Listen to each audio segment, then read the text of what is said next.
Так больше жить нельзя, думала Алла, прижимая к себе годовалого сынишку. Заснула она только под утро. Вечером Борис опять пришел поздно и опять пьяный. Всю ночь были семейные разборки, муж угомонился только в 4 утра. Засыпая с первыми лучами солнца, вся в слезах и с разбитой губой, Алла приняла важное решение. Надо уходить из дома, бежать подальше от этого человека и от этого места. Как ее вообще угораздило выйти замуж за него, она помнит плохо. Вышла из детского дома, как из тюрьмы, идти некуда, родных нет, дома нет, она в полном неведении. В тот самый момент на ее пути и попался Борис. Его перед самой свадьбой бросила невеста. Видимо, уже что-то поняла про своего будущего мужа и вовремя успела сделать шаг назад. Борис поклялся себе, что назло бывший женится на первой встречной. Вот Алла ему и подвернулась в самый неподходящий для нее момент. Они стали жить гражданским браком. У Бориса была своя однокомнатная квартира, и он проживал в ней один. Он вообще был один, у него не было никого, как и у Аллы, и она подумала, что они родственные души. Наивная и доверчивая, она потянулась к взрослому мужчине. Ей казалось, что именно здесь она найдет защиту и покой. Алла еще не знала, в какую ловушку она угодила. Сначала все было неплохо, девушка нашла работу, зарплата была небольшая, но она была рада и такой. Борис вполне неплохо зарабатывал, и вдвоем всего хватало. Девушка решила, что ей повезло, и она вытащила счастливый билет. Первое время Борис был заботливым и внимательным, видимо, держался из последних сил, но он превращался в монстра, когда в его организм попадала хоть капля алкоголя. А алкоголь в его жизни стал появляться все чаще. Потом к этому бедствию добавились еще и карты. Оказалось, что ее сожитель игрок, причем игрок со стажем. Сперва он это все тщательно скрывал, потом почти все, что Алла зарабатывала, он спускал на алкоголь и карты. Она уже несколько раз намеревалась уйти, но Борис стоял на коленях, плакал, умолял остаться и слезно обещал, что больше такое не повторится. Но за одним последним разом наступал другой, потом третий, а потом она узнала, что беременна. На аборт денег не было, да она даже и не думала о таком исходе. Детей девушка очень любила и хотела стать мамой. Борис очень обрадовался такой новости, что скоро станет отцом. Он поклялся Але, что теперь все будет по-другому. Пару месяцев в их доме действительно была гармония, но потом Борис как с цепи сорвался, как будто хотел наверстать упущенное. Глядя на то, как живут другие, она не ждала благ всего мира к своим ногам. И если до рождения сына Борис никогда не поднимал на нее руку, то с рождением малыша он стал ее бить и находил для этого любые предлоги, как будто вымещал на ней злость за все свои неудачи.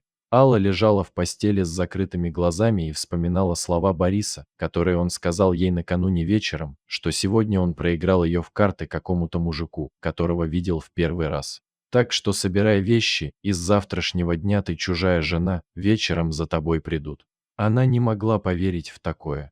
Уточнять, что будет с их сыном, она даже не попыталась, потому что для нее уже было все ясно. Завтра их с Мишуткой здесь не будет. Утром ее разбудил грохот бутылок и крик мужа. «Ты плохая хозяйка, ты плохая мать». Правда, найдя остатки алкоголя, он немного подлечился и снова завалился спать. Малыш начал капризничать, и Алла, взяв ребенка на руки, вышла из квартиры и захлопнула за собой дверь. Что же делать теперь? Возвращаться нельзя. Купив пирожок и молоко, они позавтракали в парке. Мысль уехать за город не покидали ее, и она решилась. Сев в электричку, выбрав конечную станцию, они уехали из города. Она выбрала именно эту станцию, потому что ее название ей казалось каким-то знакомым. Где-то она уже слышала это необычное слово «особь». Ей вдруг показалось, что она знает его очень давно, еще с детства. А может, это как-то связано с ее семьей, ведь она ничего не знает о себе. Кто она, откуда, почему оказалась в детском доме? Она не знает никого из родных и даже близких. В ее деле написано «сирота-подкидыш». Приехав на станцию уже после обеда, девушка не знала, что делать дальше. Пройдя по перрону между торгующими овощами и фруктами женщин, она уже думала возвращаться обратно в город. «Ты расскажи, девонька, что ты ищешь на станции. Может, жилье снять хочешь?» – спросила одна из женщин. «Хочу», уверенно ответила Алла, хотя денег у нее было очень мало. Так живет у нас Матрена на хуторе, недорого берет с постояльцев. Здесь недалеко, километра 3, и женщина махнула рукой в сторону леса. Иди, не бойся, тут недалеко найдешь старый домик. Алла подхватила сына и хотела что-то расспросить у этой женщины, только ее уже не было. Оглянувшись по сторонам, девушка немного замешкалась. Ее пугала незнакомая дорога, уходящая в лес. Немного подумав, Алла с Мишуткой на руках решилась идти. На краю леса дорога перешла в узкую тропинку, еле заметную в траве. Лес встретил их прохладой, щебетом лесных птиц и запахом цветущих растений. Дорога была приятной и нетрудной. Мишутка на руках у мамы уснул сладким сном.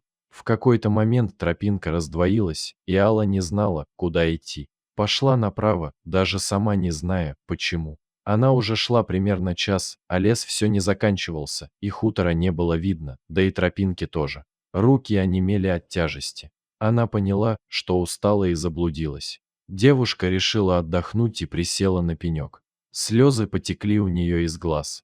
Да почему же она такая несчастливая? Из дома ушла, так еще и в лесу заблудилась. И как теперь выбираться? Как искать этот хутор? Вдруг она услышала за спиной тихие шаги и хруст веток. Она повернулась. Волк стоял совсем рядом и внимательно смотрел на нее. Ужас застыл в глазах девушки. В этот момент она не думала о себе. Все ее мысли были о маленьком сыне. Но волк не собирался на нее нападать, скорее наоборот, он звал ее куда-то за собой. Это она поняла по его странному поведению. Он то уходил, то снова возвращался на прежнее место. Терять уже было нечего, и Алла пошла за животным.